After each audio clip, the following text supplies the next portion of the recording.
Tena 4.1.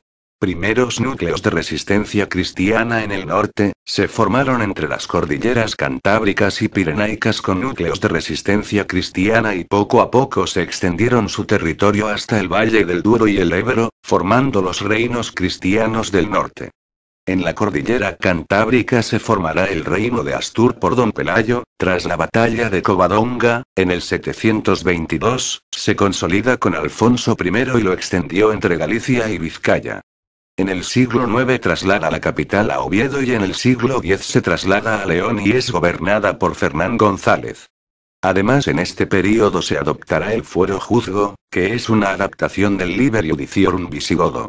En la parte occidental de los Pirineos aparece el reino de Pamplona y después se convertirá en el reino de Navarra. En los Pirineos centrales se formaron tres pequeños condados: Aragón, Sobrarbe y Ribagorza, y terminará convirtiéndose en el reino de Aragón. En los Pirineos orientales está la marca hispánica formada por pequeños condados catalanes y con Bifredo el Velloso, conde de Barcelona en el siglo IX une e independiza los condados catalanes del Imperio Carolingio, se terminará uniendo a Aragón. Así quedarán constituidas los 5 reinos peninsulares: Portugal, Castilla, Aragón, Navarra y Granada.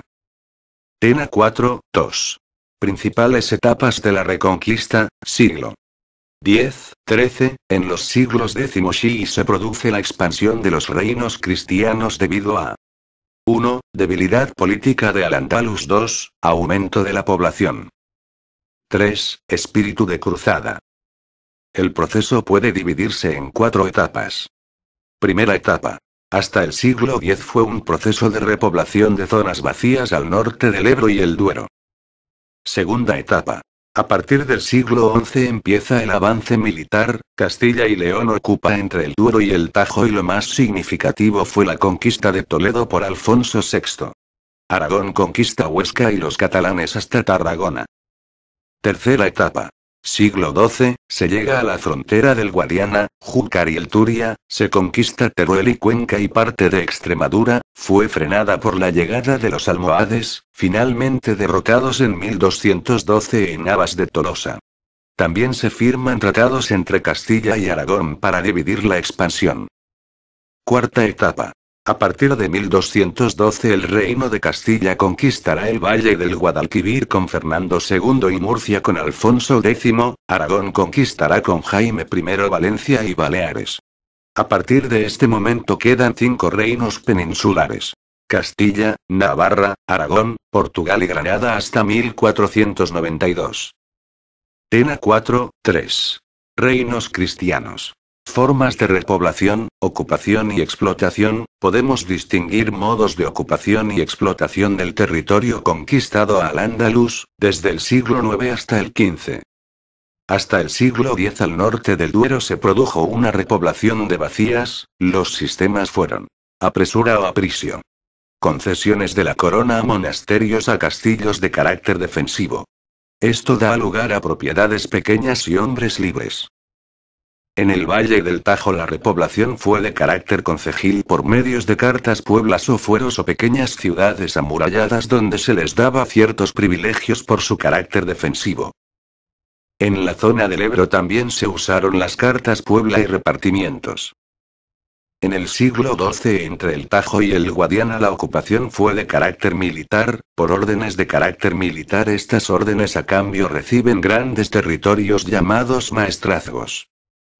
En Andalucía en el Valle del Guadalquivir se hizo con repartimientos entre la nobleza que va a dar grandes latifundios en el Levante y la corona de Aragón se mantuvo una población mudéjar de pequeños propietarios.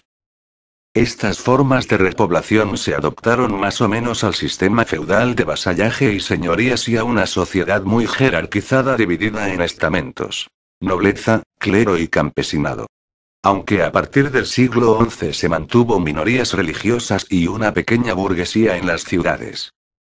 Tena 4.4. La cultura en los reinos cristianos. La cultura peninsular de los reinos cristianos estuvo monopolizada por la Iglesia, la actividad literaria se llevó a cabo en monasterios.